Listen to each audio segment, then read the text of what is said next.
Salveta.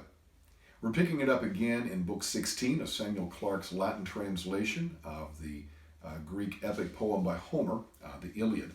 And for your packet here, we're picking it up at the end of that section of 733 to 743, and we're going on into the next couple lines then after that, 755 to 756.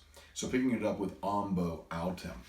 And you remember from the last section, Patroclus was going to fight Hector, Patroclus being the friend and second in command of Achilles, and he'd just thrown this huge rock and it hit the charioteer Cebriones, the charioteer of Hector, so hit him square in the forehead. And we're going to see what happens when a warrior chunks a big old rock at somebody.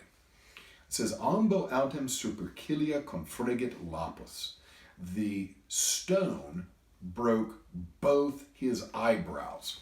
Now, I know we typically think that the eyebrows is just kind of the hair that's up here on our faces, but really this whole ridge is our brow ridge, right? And so this stone just cracked his skull and cracked his eyebrow ridge. It says, neque eius restitit os. Ooh. It says, nor did his, and os can mean mouth or face, stay. In other words, this rock hit his head so hard it broke his eyebrow ridge and really just destroyed his face. Oculi autem humi ceciderunt in pulvres ipsius ante pedes. Says his eyes, however, fell into the dust of the ground before his very feet. So here's this poor guy, he's driving the chariot, he's going across the field of battle, wham, a big rock hits him, breaks his face, and his eyeballs pop out and fall into the dust.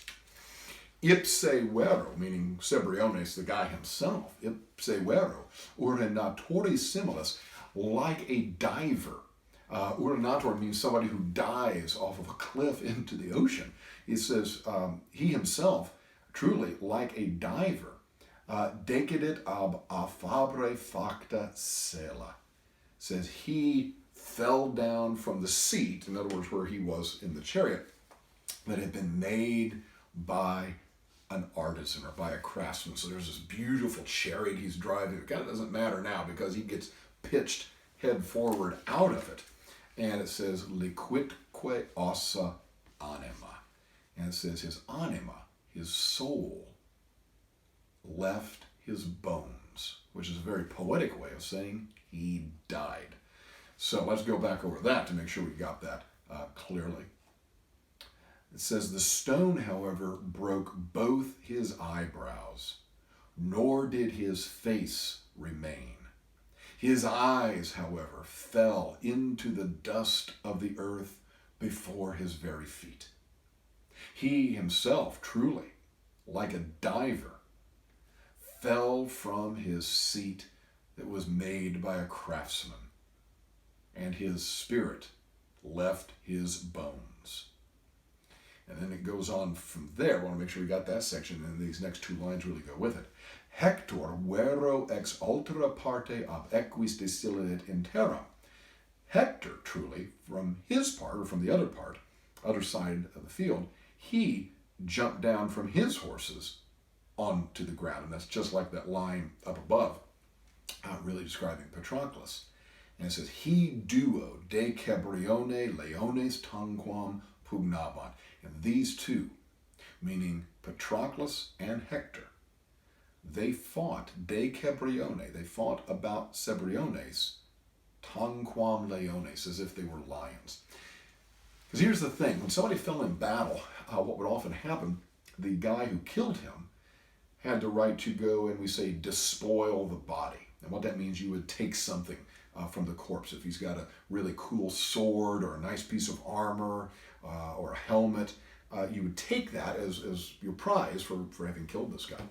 Well, as soon as Hector sees that his charioteer has been killed, Hector says, oh, no, you're not going to despoil the body of my friend, this guy who is related to me No. This guy's my charioteer. And so he jumps down. He says, I'm going to protect the body.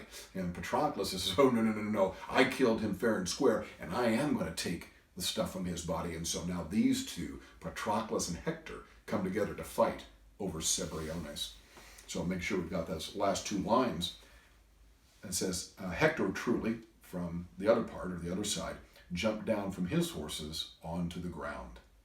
These two were fighting about Cebriones as if they were lions. Waleta.